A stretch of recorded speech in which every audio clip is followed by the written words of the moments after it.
Bueno, dándole continuidad a la segunda parte de los cuidados de enfermería en afecciones del aparato digestivo, vamos a hablar de algunas patologías más relevantes que son las que más se observan día a día en nuestro ámbito de la mucosa de la pared del estómago, del duodeno o del esófago puede generarse una perforación o una lesión o una erupción que está circunscripta, que está bien delimitada y que se llama úlcera péptica, ¿sí? Esta lesión se puede clasificar según su localización como úlcera gástrica en el estómago, úlcera duodenal o bien úlcera esofágica, de acuerdo a la ubicación que posea. Otra de su clasificación se da según la duración, puede ser crónica o puede ser aguda, ¿sí? Hay distintos factores de riesgo que predisponen a la persona a padecer este tipo de lesión, entre los que podemos nombrar el consumo del tabaco, la ingesta de alcohol, la tensión emocional, pacientes con infecciones por Helicobacter pylori, el uso indiscriminado de AINES, ¿sí? De los analgésicos que generalmente son de venta libre, y estados perturbadores del funcionamiento fisiológico, como por ejemplo quemaduras extremas, sepsis graves, traumatismo de múltiples órganos. Todas estas situaciones nos predisponen al paciente a padecer este tipo de lesión. ¿Cómo se va a manifestar el paciente? En algunas ocasiones se puede presentar en forma sintomática. En otras, el paciente puede padecer dolor o bien una sensación tipo quemante en el epigastrio o en la espalda, la cual generalmente va a desaparecer ante la ingesta de alimento. Puede tener una sensación quemante en el estómago o en el esófago, ¿sí? Que asciende hasta la boca, que se llama pirosis. El paciente puede estar con erupto. Puede haber presencia de vómitos por obstrucción pilórica, mecánica generalmente, o por espasmos musculares. El paciente puede padecer estreñimiento, hemorragia. Cualquiera de estas sintomatologías, más que nada sumado al dolor, que es muy característico, nos va a dirigir la valoración que le vamos a realizar al paciente. Dentro de los estudios complementarios que se le realizan, como hablábamos en la presentación anterior, están los laboratorios, ¿sí? Las radiografías, y es muy característico unas endoscopías que se le realizan a este tipo de pacientes para visualizar con precisión las características de la lesión, como la imagen que se ve a un costado, y se llama este tipo de estudio esófago-gastroduodenoscopía. Dentro de los tratamientos terapéuticos, básicamente el objetivo es controlar la acidez gástrica, y eso se va a realizar a través de la disminución del estrés, de favorecer el reposo. Se debe evitar los factores estresantes o desencadenantes, se debe dejar de fumar, debe generarse unas modificaciones en el estilo de vida de nuestro paciente. Muchas veces la farmacoterapia disminuye, ¿sí?, la sintomatología y opaca bastante este tipo de alteración, y en algunas ocasiones se requiere intervención quirúrgica. Esas son algunas imágenes que nos permite ver cómo se puede ver ante algún tipo de sangrados, que vean las ulceraciones que están bien definidas, ¿sí? Fíjense los hilos de sangre, y acá hace referencia a la ubicación a donde se lo pueden llegar a encontrar estos tipos de ulceración. Dentro de los cuidados específicos que se brindan a estos tipos de pacientes, enfermería debe valorar al paciente en su dimensión biopsicosocial, identificando los sistemas de contención emocional.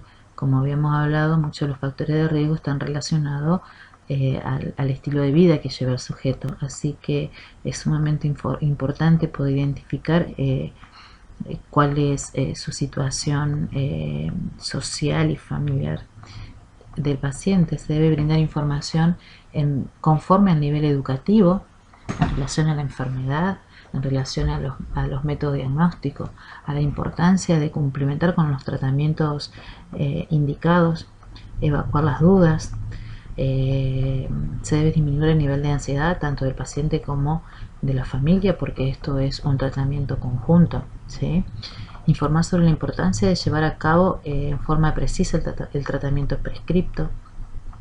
Se debe prever de medidas para el manejo del dolor en relación a la utilización de fármacos y a las técnicas no invasivas. Se debe informar sobre las características de la dieta en relación a la ingesta, que debe ser en forma espaciada, con regularidad y en forma lenta. Se debe fomentar un ambiente tranquilo, agradable, relajado, ¿sí?, al momento de ingerir los alimentos. Se debe evitar los alimentos condimentados y que estimulen la hipersecreción ácida del estómago. Se deben evitar las temperaturas extremas en los alimentos porque son irritativos para la mucosa gástrica. Se deben evitar las bebidas con cafeínas, alcohol y gaseosas, que también irritan la mucosa, y evitar todo tipo de alimento que le produzca dolor luego de su ingesta. Se debe coordinar para la participación en grupos de autoayuda, ¿sí?, en relación a dejar de fumar, en relación al consumo de alcohol u otra sustancia. Se deben realizar los controles de signos vitales, siempre con un análisis e interpretación de esos datos que se obtienen. Y dentro de eso debemos identificar 6 signos de aumento de la frecuencia respiratoria, aumento de la frecuencia cardíaca, disminución de la tensión arterial, que son algunos de los signos vitales que nos van a manifestar a nosotros la posibilidad de que el paciente esté presentando alguna hemorragia, ¿sí? Otro de los signos y síntomas de la hemorragia son la hematemesis, la melena, el paciente puede presentar diaforesis y palidez, que es una de las complicaciones más graves que tiene esta patología. Debemos valorar el volumen urinario y el nivel de conciencia. Se realizan cuidados específicos en relación a la venopunción y si tiene algún sistema de drenaje, como hablábamos hoy, sonda nasogástrica, en la presentación anterior, sistema de sonda nasogástrica, ver las características de los drenados, y si el paciente está con un sondaje vesical, valorar el volumen urinario y las características de la diuresis. Se lo debe preparar para la realización de estudio diagnóstico y preparar para la intervención quirúrgica si así lo requiere, ¿sí? Este es uno de los dispositivos que se utilizan generalmente en una situación de urgencia, donde el paciente presenta una hemorragia digestiva, en su mayoría por varices esofágica, porque justamente esta sonda, una porción queda en el estómago y la otra está diseñada de tal forma de que genere presión en el interior del esófago, y así por esta misma presión impide que continúe el sangrado a nivel esofágico. La idea de mostrarle esta imagen es la importancia del sistema, cómo se debe mantener, donde además de ponerle volumen determinado en los dos dispositivos, uno que queda en el estómago y el otro en el esófago para generar la presión y que no se mueve, a su misma vez se hace un contrapeso que va entre 250 y 500 gramos para que justamente el balón toque la pared del estómago, ¿sí?, y genere esa presión que necesita para favorecer la coagulación y evitar continuar con el sangrado. Y sumamente importante que en todo este tipo de procedimiento, dado que el paciente generalmente presenta vómitos con sangres en cantidad importante, es la utilización de las medidas de bioseguridad, tanto barbijo, camisolín, guante y las gafas o antiparras para el cuidado personal. La pancreatitis es una de las patologías inflamatorias del sistema digestivo muy común. Es la inflamación pancreática, que es producida por autodigestión, por activación de las enzimas pancreáticas dentro del propio órgano. Generalmente son causadas por afecciones de las vías biliares, por un reflujo biliar del conducto pancreático. Se observa mucho en pacientes con consumo abusivo de alcohol, con trastornos metabólicos, ante presencias de anomalías estructurales, pacientes que presentan quistes, tumores o infecciones, el uso de determinados fármacos Paciente con vasculopatía isquémica y con algún tipo de traumatismo pueden presentar esta afección. Dentro de los signos y síntomas más determinantes de esta patología está el dolor agudo en el hemiabdomen superior, que la característica que tiene es que se irradia la espalda y que después de la comida se intensifica, o sea, es postprandial. El paciente presenta defensa abdominal, el abdomen generalmente está en tabla, propio de la peritonitis que se genera, la inflamación de las paredes abdominales. El paciente presenta distensión abdominal, presenta timpanismo gástrico y los ruidos intestinales generalmente están disminuidos. El paciente puede presentar vómitos, náuseas, puede haber pérdida de peso, puede presentar ictericia, taquicardia, fiebre, disnea, inquietud y llegar a un shock hemodinámico con los propios signos que manifiestan esta alteración.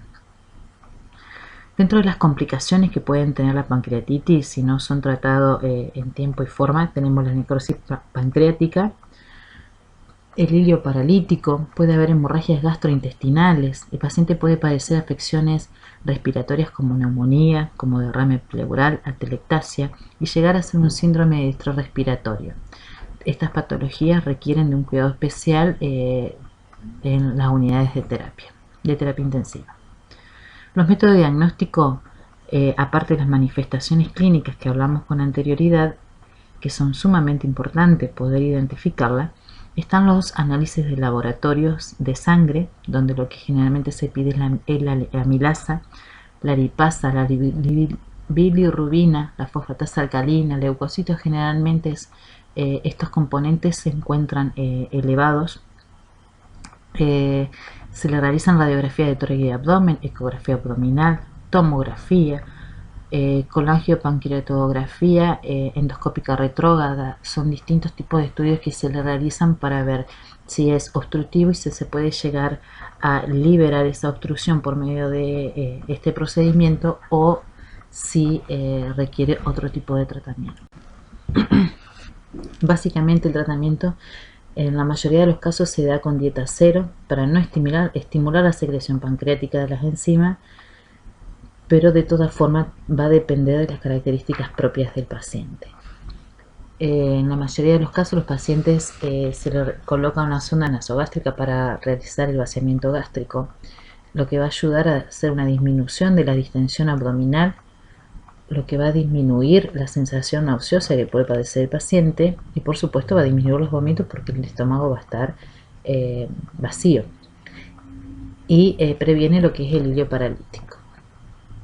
El PHP, que es el plan de hidratación parenteral, se realiza una reposición hidroelectrolítica para prevenir el shock y la acidosis metabólica que suelen padecer estos pacientes. Y además se utiliza para el tratamiento farmacológico, que en muchos de los casos implica un tratamiento de antibiótico-terapia.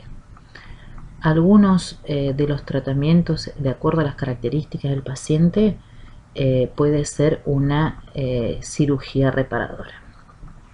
Dentro de los cuidados de enfermería específicos para los pacientes con pancreatitis está el control, el análisis y la interpretación de los signos vitales, la valoración del nivel de conciencia del paciente, como también hay que valorar la piel y la mucosa. Se deben ocultar los ruidos intestinales, inspeccionar y medir el abdomen en busca de distensión y la presencia de ascitis.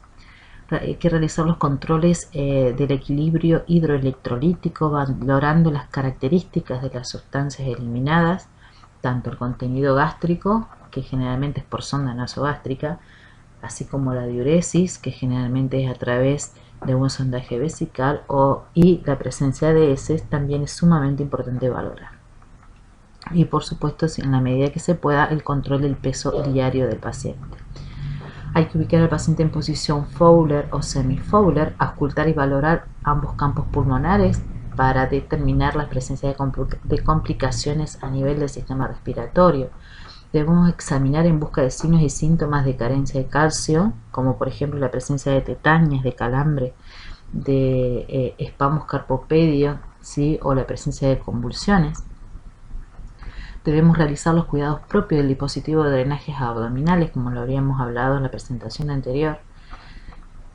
Una vez que se transcurrió el episodio agudo, se comienza con tolerancia gástrica a líquido, en primera instancia, con pinzado de sonda para poder retirarla luego, si el paciente tolera en forma adecuada. Se debe informar al paciente y la familia sobre la importancia de cumplir estrictamente con el plan alimenticio establecido y, en lo posible, proporcionar un ambiente tranquilo. Cuando hablamos de colecistitis, hablamos de una inflamación aguda de la vesícula biliar.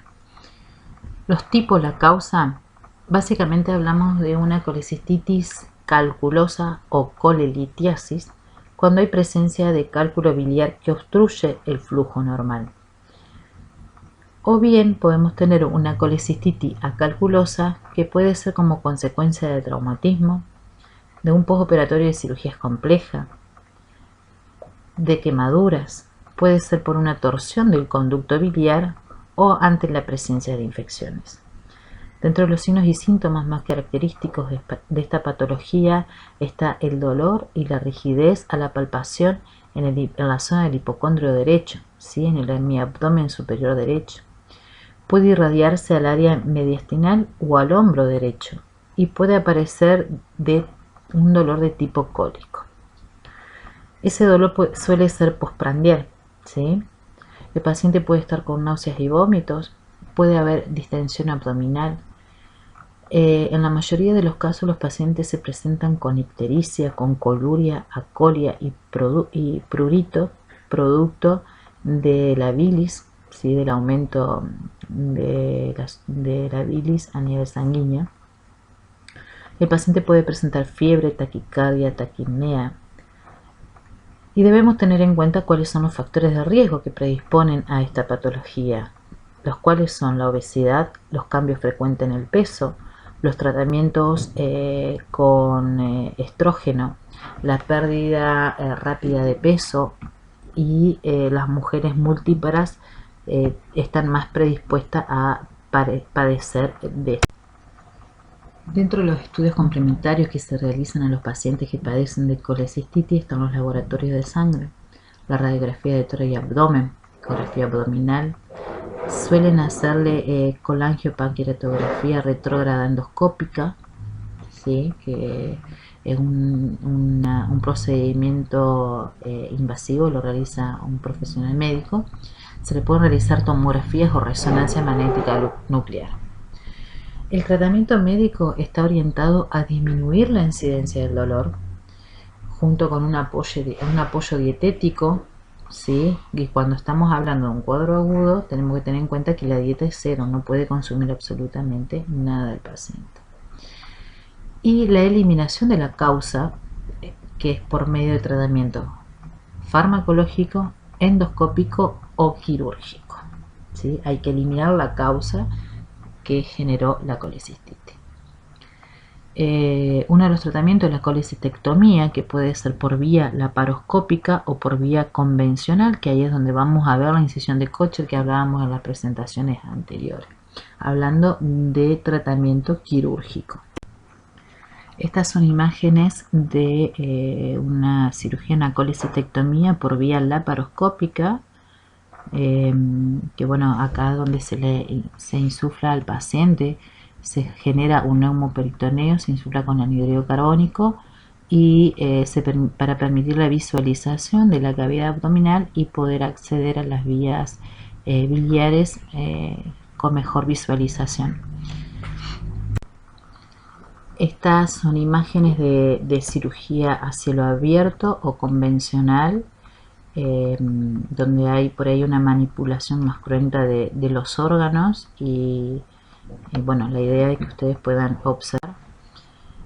Estas son las cicatrices o las incisiones que quedan en los pacientes que le realizan una colecistectomía por vía convencional, y las incisiones, las imágenes, cómo se ven las cicatrices de los pacientes que le realizaron la colecistectomía por vía laparoscópica. Como verán, las incisiones son mucho menores Esto ayuda mucho en la evolución del paciente. Generalmente el paciente se externaliza más rápido, comienza con su vida cotidiana normal con mayor prontitud que los pacientes que padecen de una cirugía convencional. Además de que por vía laparoscópica corren menor riesgo de infección del sitio quirúrgico, porque como verán, las heridas en la piel no son muy extensas, ¿sí? Así que favorecen a la cicatrización más rápida.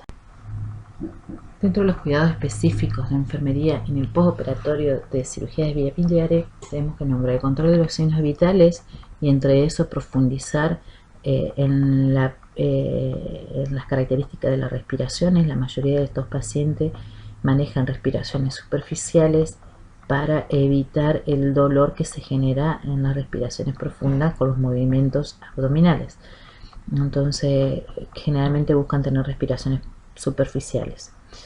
Y por supuesto el control de la frecuencia cardíaca y la tensión arterial, que son dos de los signos que nos permiten valorar el estado hemodinámico del paciente. En el postoperatorio inmediato deben permanecer en posición supina, luego ubicarlo en posición semifowler para optimizar la expansión pulmonar y favorecer el intercambio gaseoso. Se debe incentivar al paciente a realizar los ejercicios respiratorios. Se debe valorar el tipo de dolor según la intensidad, la duración, ¿sí? Y administrar el tratamiento prescripto para disminuir el dolor. Debemos controlar la adecuada administración de soluciones parenterales, manteniendo la volemia y el ritmo urinario. Se debe estimular a la micción urinaria espontánea y, por supuesto, controlar si hay presencia de signo de retención urinaria en un postoperatorio inmediato. Administrar los fármacos según la prescripción médica en cuanto a los analgésicos, a los antibióticos, si tiene indicado antieméticos, que es muy común en estos tipos de patologías, el protector gástrico, que también es frecuente, y valorar la necesidad de administración de oxígeno suplementario. Debemos observar la coloración de la orina, de las heces, de pielis conjuntiva, determinando si hay presencia o si disminuye o si ya no hay presencia de coluria, de acolia, de ictericia. Se debe realizar una higiene bucal, realizar las curaciones con técnicas asépticas y los cuidados propios del sistema de drenaje, que ya lo mencionamos en la presentación anterior. Debemos inspeccionar las heridas en busca de signos de infección como dolor, enrojecimiento, tumefacción, edema, aumento de la temperatura de la zona. Debemos favorecer la deambulación precoz y explicar al paciente y a la familia los signos de alarma y la importancia de respetar las dietas prescriptas. En cuanto a los trastornos intestinales e inflamatorios agudos, lo vamos a dividir en dos, básicamente. Tenemos la apendicitis y tenemos la diverticulitis. La apendicitis es la inflamación del apéndice. ¿Cuáles son las causas más comunes? Los procesos infecciosos, la oclusión, la codadura, la presencia de tumor o de algún cuerpo extraño en esa zona que produce la inflamación del apéndice. Dentro de las manifestaciones clínicas tenemos dolor en epigastrio de característica vago o periumbilical que se irradia hacia la fosa ilíaca derecha. El dolor en el punto de McBurney queda positivo al momento de la presión y cuando uno descomprime la zona, el paciente manifiesta un dolor más intenso. El paciente en la mayoría de los casos presenta fiebre, náuseas, vómitos, puede presentar inapetencia, puede haber tenido estreñimiento o diarrea, y en la mayoría de los casos el tratamiento es quirúrgico. Cuando hablamos de diverticulitis, que es el otro trastorno intestinal inflamatorio de característica aguda, hablamos de una infección o una inflamación causada por alimentos o bacterias. El divertículo es una hernia en forma de saco de la membrana intestinal. Diverticulosis son múltiples divertículos, sin inflamación o síntomas. Nosotros acá estamos hablando de una diverticulitis, que sí que hay una inflamación. Dentro de las manifestaciones clínicas tenemos las irregularidades intestinales en el ritmo evacuatorio, diarrea, náuseas, anorexia. El paciente puede presentar distensión abdominal, puede presentar estreñimiento. Generalmente se presenta con debilidad muscular, con fatiga y puede presentar dolor en cuadrante superior izquierdo en su mayoría. El tratamiento básicamente puede ser o quirúrgico o bien por medio de dieta y fármacos específicos, de acuerdo a la gravedad del caso. Otra de las patologías que podemos llegar a ver con frecuencia en el ambiente hospitalario o de asistencia de salud es el cáncer de esófago, que generalmente está dado por un carcinoma epidermoide de células escamosas.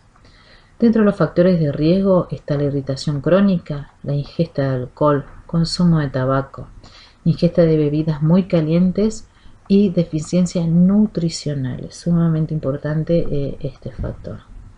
Dentro de los signos y síntomas dice que aparece en forma tardía, que generalmente ya se encuentran las lesiones esofágicas ulceradas y avanzadas. El paciente puede presentar disfagia creciente, primero a sólido y luego a líquido, ¿sí? Puede presentar una sensación de masa presente en la garganta. La deglución es dolorosa, que se llama odinofagia, no puede deglutir bien. El dolor o sensación de plenitud subesternal. Puede presentar regurgitación de alimentos no digeridos, ¿sí? El paciente puede presentar halitosis, hipo. Generalmente se presenta con una pérdida ponderal importante, ¿sí?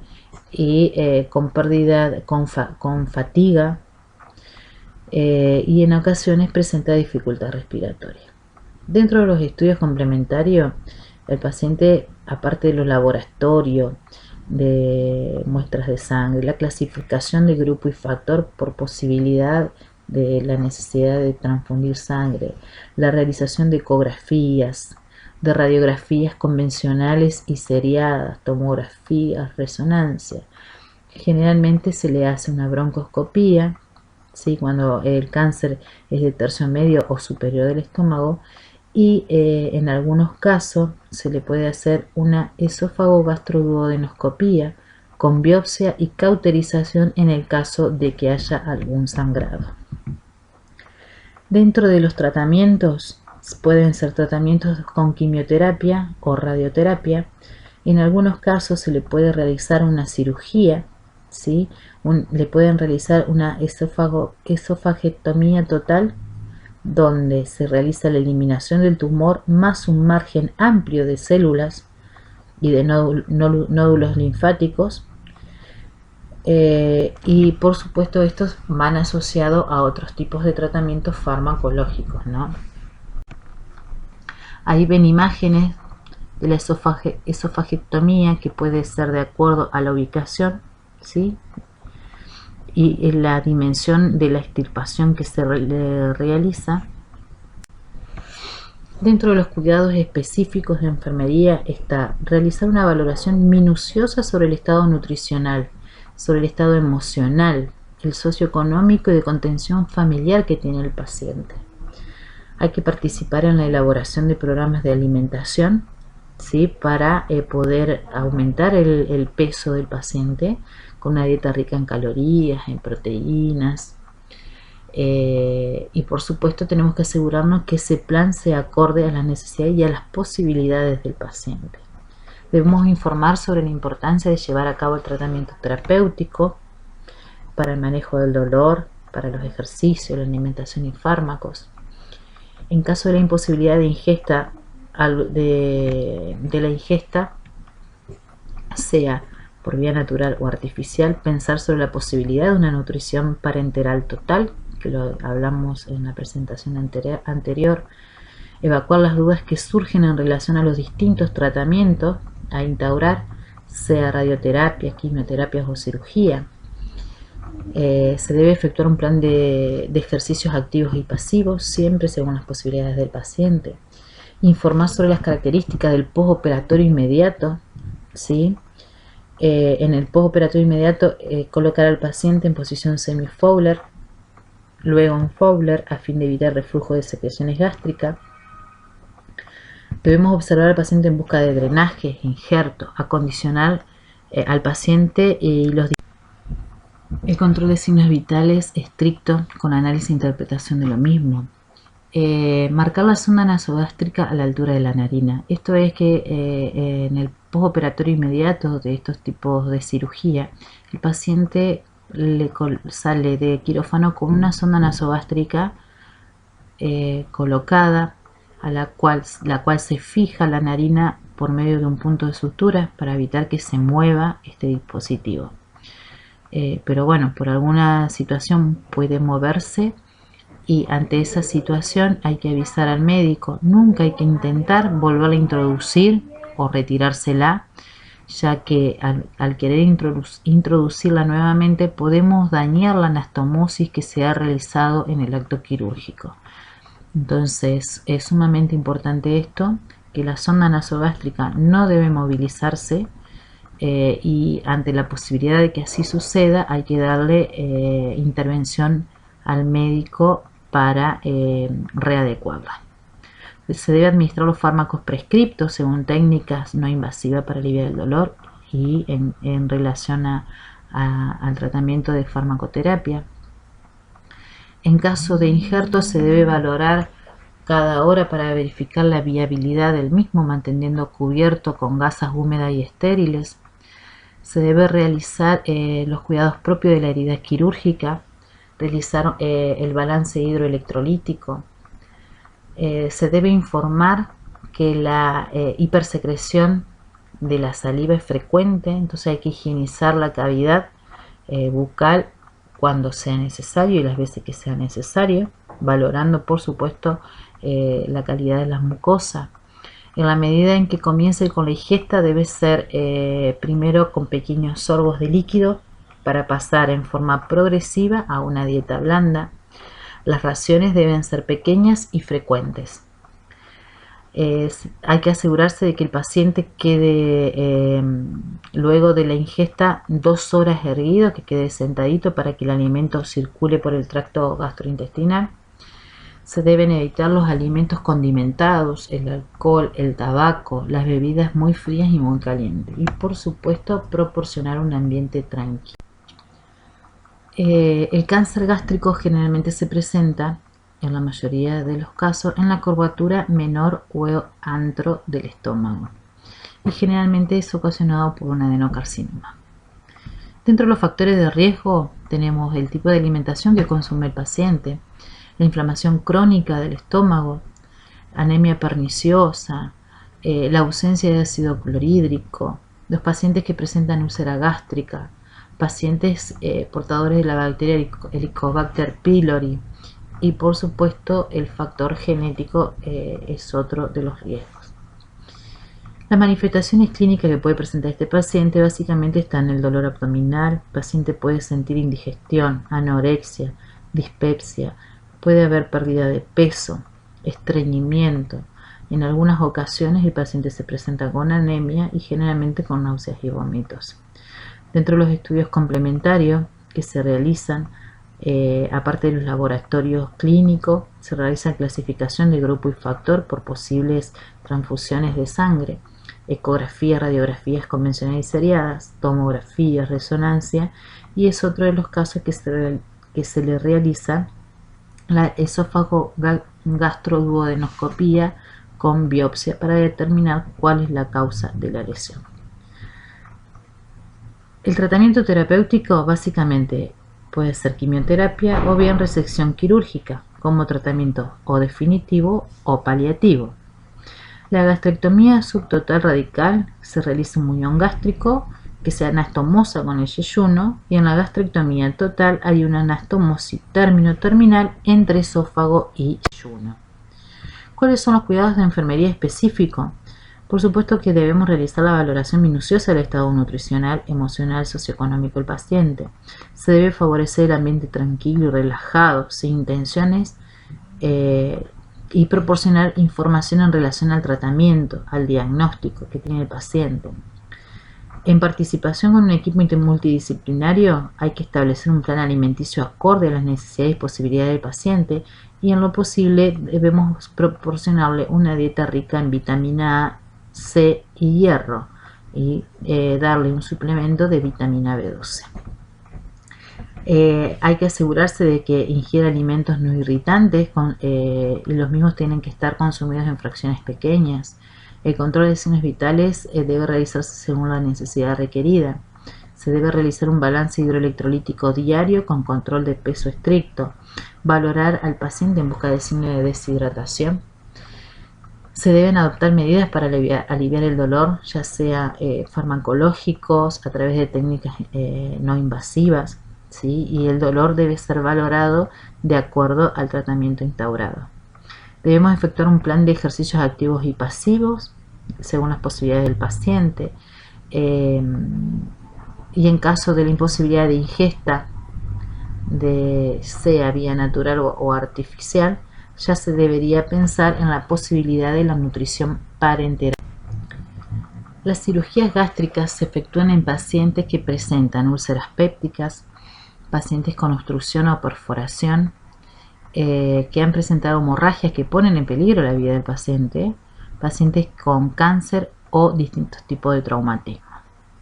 Dentro de los cuidados específicos de enfermería, debemos brindar la información necesaria al paciente y a la familia, proporcionar un ambiente cálido y tranquilo, realizar un examen exhaustivo del estado nutricional, del nivel educativo, realizar los controles de signos vitales con el análisis e interpretación de los signos, de los datos, realizar los cuidados propios del posoperatorio inmediato con el acondicionamiento del paciente y los distintos dispositivos que va a poseer, ¿sí? Como sonda nasogástrica, como sonda vesical, como los drenajes, distintos drenajes aspirativos, sonda vía periférica, vía central, los distintos dispositivos que posea. Hay que valorar la característica de los apósitos. Si está protocolizado, se debe colocar una faja de contención, colocar al paciente en decúbito dorsal para luego ubicarlo en posición. Se debe instaurar el tratamiento farmacológico prescripto en cuanto al tratamiento de antibiótico-terapia, en cuanto a la reposición de electrolitos, a la analgesia, sumamente importante. Hay que realizar los cuidados propios de la herida quirúrgica. Se debe fomentar la realización de ejercicios activos y pasivos y enfatizar en los ejercicios respiratorios. Comenzar con una dieta líquida cuando se constate la existencia de ruidos intestinales. La misma tiene que ser en forma paulatina, según la tolerancia del paciente. Y en caso de que haya retención gástrica, hay que descomprimir nuevamente para disminuir la presión, y así vamos a evitar la posibilidad de dehiscencia de sutura en la anastomosis que se ha efectuado. Hay que valorar la presencia de dolor quemante en el epigastrio y el vómito biliar, ya que la extirpación del píloro provoca el reflujo biliar, causando la esofagitis y la gastritis. Hay que valorar la presencia de síndrome de vaciamiento rápido, ¿sí? Al principio hay agotamiento, hay desmayo, mareo, puede haber diaforesis, palpitaciones, puede haber diarrea. Luego se evidencia hiperglucemias, que está seguida de la hipoglucemia reactiva por compensación. Entonces es importante realizar este tipo de valoración del síndrome de vaciamiento gástrico rápido. Valorar la presencia de signos de déficit de vitamina, como entumecimiento y hormigueo en las extremidades, la dificultad al andar, la pérdida de la memoria, desorientación, alteración de la visión, el retraso en la cicatrización, ¿sí? Y por supuesto evitar los alimentos condimentados, el alcohol, el tabaco. Y bueno, finalizamos con esta presentación. No se olviden que esto es una aproximación. Ustedes deben focalizarse en los apuntes, en la bibliografía, por favor, que de todas formas estamos a su disposición para cualquier consulta, pero los PowerPoint no son una herramienta de donde tienen que estudiar, deben estudiar de la bibliografía. Esto es una guía para una aproximación a los contenidos. Así que bueno, a su disposición. Hasta luego.